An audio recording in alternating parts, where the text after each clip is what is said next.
Good day, class. You're welcome to another agricultural science class.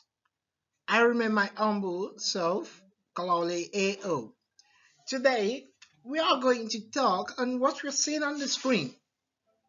And from what we're seeing on the screen, we can see that we have fishes in baskets.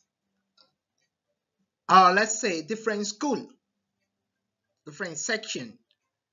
And then which will lead us to this topic, which is fishery. Let me take you through this course. Fishery. Wow. When you hear that statement fishery, what's coming to you? I know many people will say the study of fish. Or the study of aquatic organism. That is virtually everybody's um, perception towards fishery. But today we are going to change this perception. Let's see. Wow, interesting. These pictures will take us through the definition of fishery. Okay, as you can see, this man over here on the slide. What is it trying to do?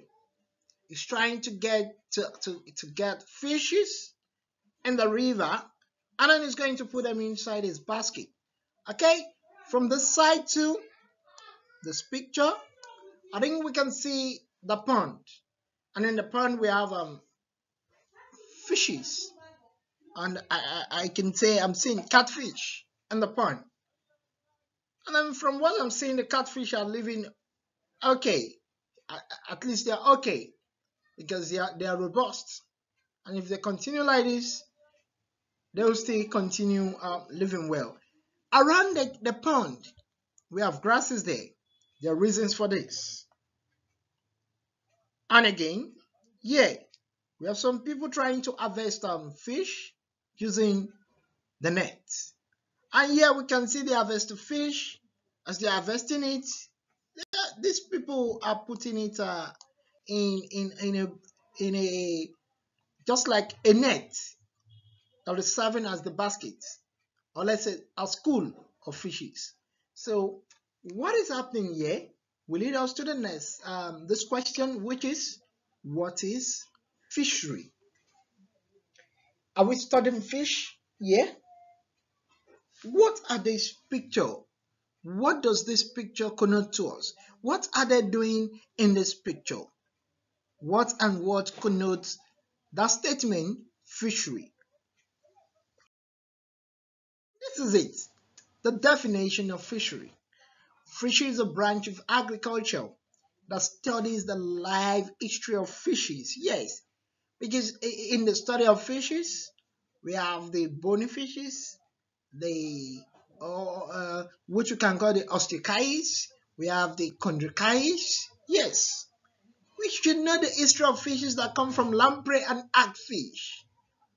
That is why we have the study and the field called fishery. If you want to go into fishery, you should know some history of some fishes. And again, the production. It should be well known to you. And then the management of such fish. Because the main purpose of you going into this agricultural empowerment is to make profit. So management should be a vital role, vital aspect there. So it can also be termed aquaculture. But this time around, when we say aquaculture, aquaculture simply means the study of aquatic organisms, or let's say aquatic animals. If we say organisms, we are relating plants into it. But when we say aquatic animals, aquaculture is the study of aquatic animals. But fishery is a branch of agriculture that studies the life history of fish production and management. Sometimes aquaculture and fishery are relatedly used because fish is also an aquatic animal.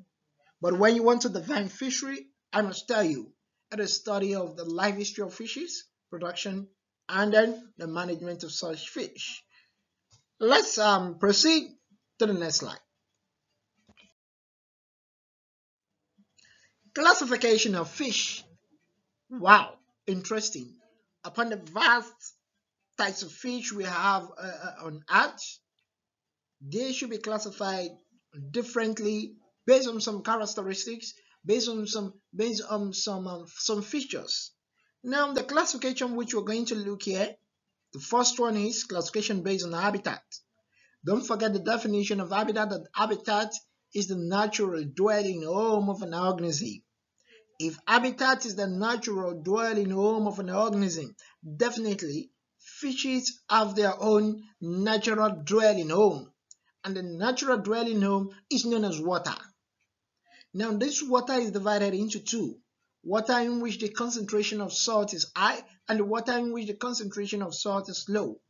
When the concentration of water is high, it is called the salt water or the marine water. And when the concentration of water is low, it is called fresh water. Now, classification of fishes based on habitat. We are going to have freshwater fishes and saltwater fishes. Let's look at what we have there. For example, the freshwater fishes are fishes that spend some or all their lives in. Examples of the freshwater, they are the river, pond, stream, lakes, etc. An example of such fish is the tilapia fish, like we have here, the tilapia fish. And then let's go to classification based on habitat. And on this habitat, we want to look at the salt water. Here, fishes spend the most of their life cycle in salt water, the sea. Example of salt water is the sea and ocean. An example of such fish is the croaker, the shark, the mackerel, the salmon, and the likes. And what we have here is the shark. So these are the examples of fishes based on classification based on habitat. Don't forget what we said. We have classification. We have the freshwater fishes. We have the freshwater fishes. And then we have the saltwater fishes. These are the classification we have. Okay, let's look at the next slide. Another classification. We have the classification based on morphology. And when we say morphology here, we want to talk about the types of skeleton which we're having. Classification based on morphology. One, we have the bony fishes. Fishes in which the skeleton is made up of bones. Example are the normal catfish we eat, the tilapia fish, the mackerel. Don't forget mackerel is a marine fish. Mackerel is a marine fish, but yet it is a bony fish. Another classification based on morphology is the cartilaginous fishes. These are fishes in whose skeleton is made up of cartilage. An example is the dogfish, ray, sharks, the skates. And this is an example of cartilaginous fish, that is the shark. We're seeing that. Okay, that is that for the classification based on morphology. Don't forget, under morphology, we have bony fishes and cartilaginous fishes. Under habitat, we have what? Freshwater fishes, and we have the saltwater fishes. Good. Other aquatic organisms, since we said aquaculture is a study of aquatic animals, we should be able to mention some other aquatic animals in water. We have the shellfish. The shellfish, in which their external covering consists of a shell rather. We have the lobsters. We have the crabs. We have the prawns. We have the oysters. We have the mussels. We have the periwinkles. Another thing is the reptiles like the tortoise and crocodile. They are in the water. Another thing is mammals like whales, dolphins, hippopotamus. These are also aquatic animals which we can study, and we can term them aquaculture. Okay, now the adaptive features that enable fish to live in water. Foremost, what is meant by adaptive features? Features, like we can say, what are the general characteristics? Features is more or less like a characteristics, or we can say what are the features of you as a man living in wherever you are. We have the external features and the internal features. The external feature is your hand, your eyes, your nose, while part of the internal feature is the lungs. But when we now say adaptive features means those features you are having, those characteristics you are having, what are the function in your environment? What are their function in your habitat? If you say there is presence of eyes, what do they use the eye for? If you say there's presence of mouth, what is the function of the mouth? So this is what we remember adaptive features. So it means we can have more than these adaptive features I have here, but I listed 5 here. And number 1 is a streamlined body. The streamlined body is used for the detection of vibration in water. Another thing is fins. Fins are used for swimming. Fins are used for swimming. And then another one is the swim bladder. The swim bladder that makes the fish to have a buoyancy or float in water. Then there is always presence of gills, like we have here, which is used for gaseous exchange. And then we have mouth and operculum, which is used for breathing. So these are the adaptive features which I've listed here, just 5. So let's look at the next slide. Method of fishing or fish cropping. Wow. When you hear the statement cropping, it looks like, are we cultivating crop while rearing fish? No, cropping is just like harvesting the fish. In the water. Now we have 2 methods which we use in cropping the fishes. We have the partial harvesting, partial cropping, or we can also have the total harvesting or the total cropping. The partial cropping, this is the use of tools in cropping fishes, like the picture we had from the beginning, a man using the hook and line to get the fishes in water. Yes, so we can use the hook and line, the pot, the basket, the trash, the net, the trawler, so all those that are using, because in the water they cannot harvest the whole fish at once. So we call it a partial harvesting. But when they can harvest the whole fish at once in the pond and out, that is called the total harvesting. Now this total harvesting, how is it done? We can achieve this through electrofishing. What do we mean by electrofishing? It's just like electrocuting the animals, the fishes in water. We use electricity, we place it in water, and then the fishes will die. After that, we drain off the water in the pond, then we harvest the whole fish at once, and that is why it is called the total harvesting. Unlike the partial harvesting, you cannot harvest the whole fish in the river. You cannot harvest the whole fish in the ocean. So it is a partial harvesting. I think that is clear. Let's move to the next slide. Wow, this slide is telling us about the method of preserving fish. From the pictures you're seeing, I must tell you, I love my fish to be fried. Yes, and I love that of the canned. I don't prefer canned like that, but I prefer when it is being fried. Honestly speaking, I love it. So it depends on you. Which one do you prefer?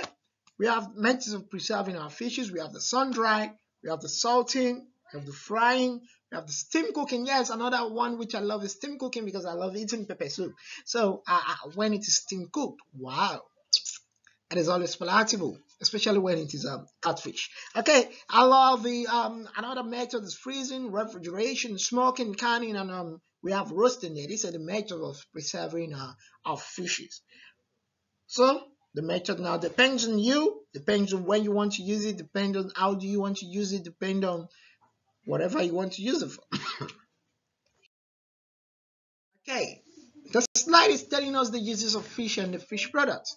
From the pictures we see from the side, the pictures here, from here,